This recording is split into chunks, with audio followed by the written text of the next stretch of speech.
आज के इस क्लास में सभी पाठकों का स्वागत है। अभी हम आपको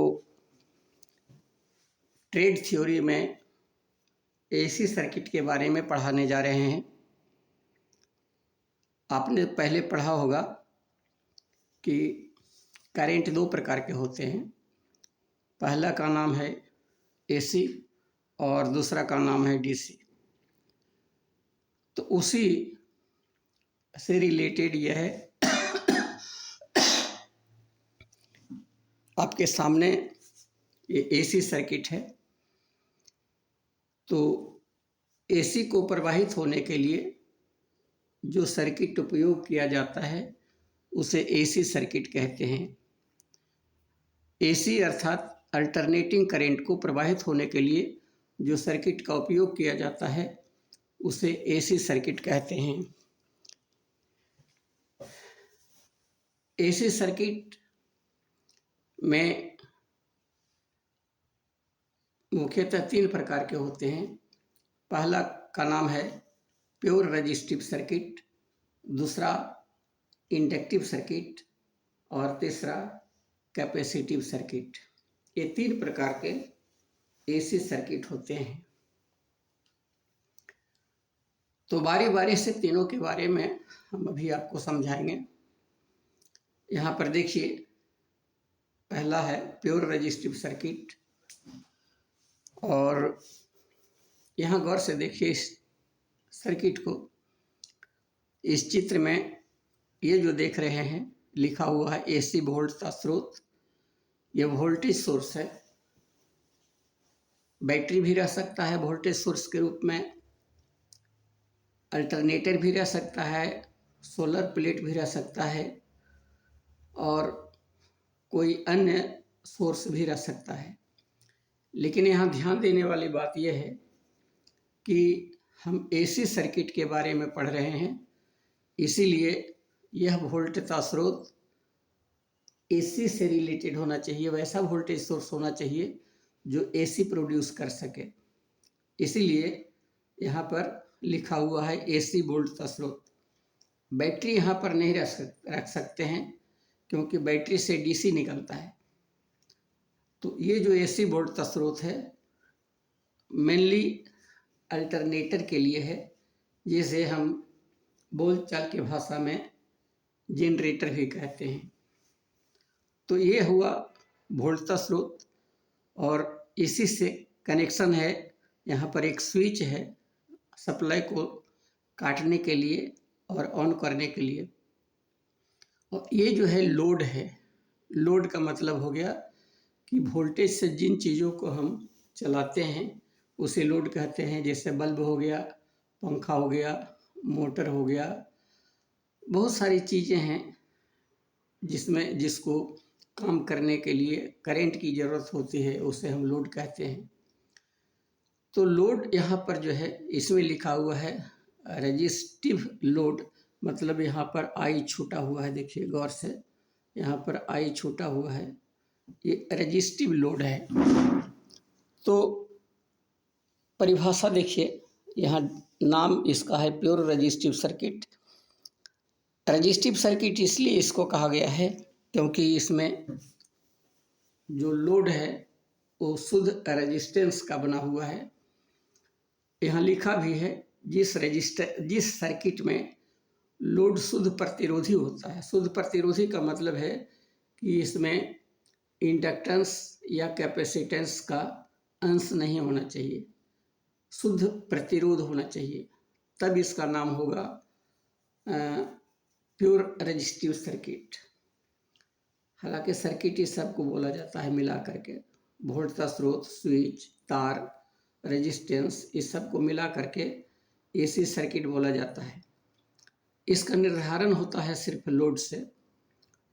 लोड अगर शुद्ध प्रतिरोध का बना हुआ हो तब हम उसे प्योर रेजिस्टिव सर्किट कहते हैं। अब एसी सर्किट में पावर फैक्टर एक चीज़ होता है। अब पावर फैक्टर क्या होता है? जिसको समझने के लिए यहाँ ध्यान देना होगा। एसी सर्किट के बारे में आप पढ़ रहे हैं तो आपको पता होगा कि एसी उस वोल्टेज को, उस सप्लाई को कहते हैं जिसमें डीसी और एसी मिक्स होता है। एसी में शुद्ध एसी तो रहता नहीं है, उसमें डीसी का भी अंश रहता है। तो इसलिए पावर फैक्टर में डिफिनीशन में हम बताते हैं कि वास्तविक शक्ति और आभासी शक्ति के अनुपात को पावर फैक्टर कहते हैं। यहाँ देखिए लिखा भी है, एसी सर्किट में वास्तविक शक्ति एवं आभासी शक्ति का अनुपात पावर फैक्टर कहलाता है। अंग्रेजी में कह सकते हैं इसे ratio of DC power and AC power in AC circuit is called power factor. मतलब एसी और डीसी मतलब अल्टरनेटिंग करंट और डायरेक्ट करंट दोनों का जो रेशियो है उसी को हम पावर फैक्टर कहते हैं।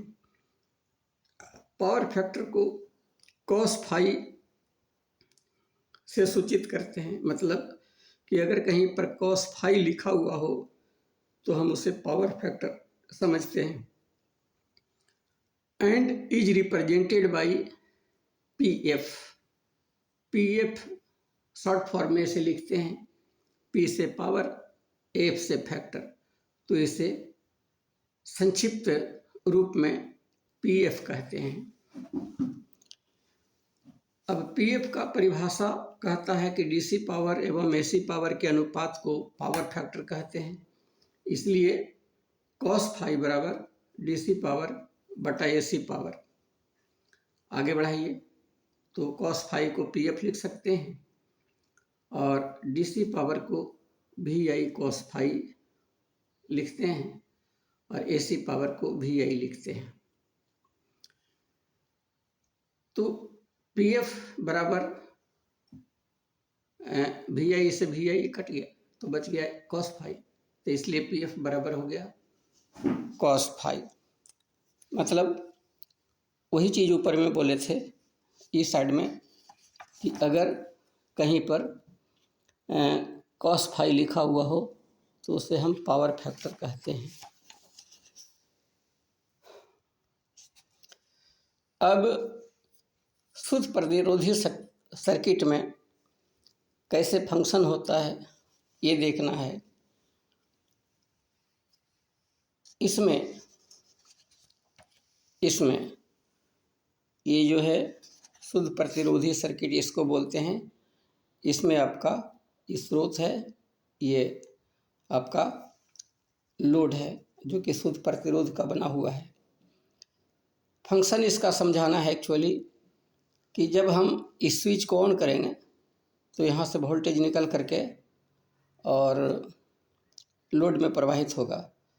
इस सर्किट की खासियत यह है कि जब हम स्विच को ऑन करेंगे तो जितना देर तक वोल्टेज इस लोड के अक्रॉस मिलता रहेगा उतना देर तक इस लोड में धारा प्रवाहित होती रहेगी। मतलब यहाँ से सप्लाई अगर अधिक होगा तो करंट अधिक रहेगा और सप्लाई जब कम रहेगा तो करंट यहाँ कम रहेगा। मतलब वोल्टेज से कदम मिला करके करंट चलता है, इसीलिए इसको हम कह सकते हैं दूसरे शब्दों में कि वोल्टेज और करंट के बीच में कोई फेज एंगल नहीं है, कोई अंतर नहीं है। यही चीज़ यहाँ लिखा है कि शुद्ध प्रतिरोधी सर्किट में जब स्विच को ऑन करते हैं तो वोल्टेज और करंट एक साथ लोड में प्रवाहित होना शुरू होता है। इसे वोल्टेज और करंट इन फेज कहकर डिस्क्राइब करते हैं। मतलब वोल्टेज ज़्यादा होगा तो करंट ज़्यादा होगा, वोल्टेज कम होगा तो करंट कम होगा। इस तरह से जो प्रवाहित होता है करंट उसे हम वोल्टेज और करंट इन फेज कहते हैं। इन फेज का मतलब है कि दोनों के बीच का एंगल 0 होता है। जैसे करंट और वोल्टेज के बीच में कोई एंगल नहीं होता है। अब पीछे से हम जानते हैं पहले से कि P बराबर VI cos phi होता है, और इसलिए P बराबर VI cos phi जब है तो P तो P हो गया, और cos phi के जगह पर अगर हम 0 लिख देंगे, क्योंकि रजिस्टिव सर्किट है ना, तो रजिस्टिव सर्किट में आपका वोल्टेज और करंट के बीच में कोई एंगल नहीं होता है, इन फेज होता है ना। इन फेज का मतलब है दोनों एक ही लाइन पर होता है, दोनों के बीच में कोई करंट नहीं होता है। तो करंट नहीं होता है, दोनों के बीच में कोई एंगल नहीं होता है, तो एंगल 0 हो गया, मतलब cos 0, फाई का मान 0 हो गया तो cos 0 हो गया। यहाँ पर फाई लिखा गया है, ये फाई नहीं रहेगा, यहाँ 0 रहेगा, चूँकि cos फाई यहाँ ठीक है। फाई का मान जब 0 होगा तो यहाँ पर cos 0 0 होगा, और इसलिए P बराबर VI और cos 0 बराबर 1 होता है। जब हम cos 0 का मान रखेंगे तो 1 होगा, इसलिए P बराबर VI हो गया। इसका मतलब ये हुआ कि ये जो cos फाई है ये वेरी कर सकता है 0 से 90 के बीच में।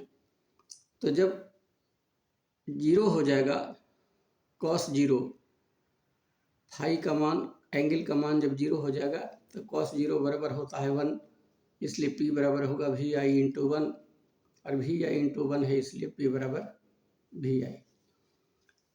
यह cos फाई का अधिकतम मान है। किसी भी एंगल में cos का अधिकतम मान 1 होता है और न्यूनतम 0 होता है। तो फाइनली हम कह सकते हैं कि पावर बराबर VI यही अधिकतम मान होता है। रजिस्टिव सर्किट का ये पावर है। तो इस तरह से हम आशा करते हैं कि पाठ को आपको समझ में अगर आ गया होगा तो चैनल को सब्सक्राइब करना ना भूलें, और इसे अपने साथियों को शेयर करें ताकि अधिक से अधिक दोस्तों को लाभ मिल सके। धन्यवाद।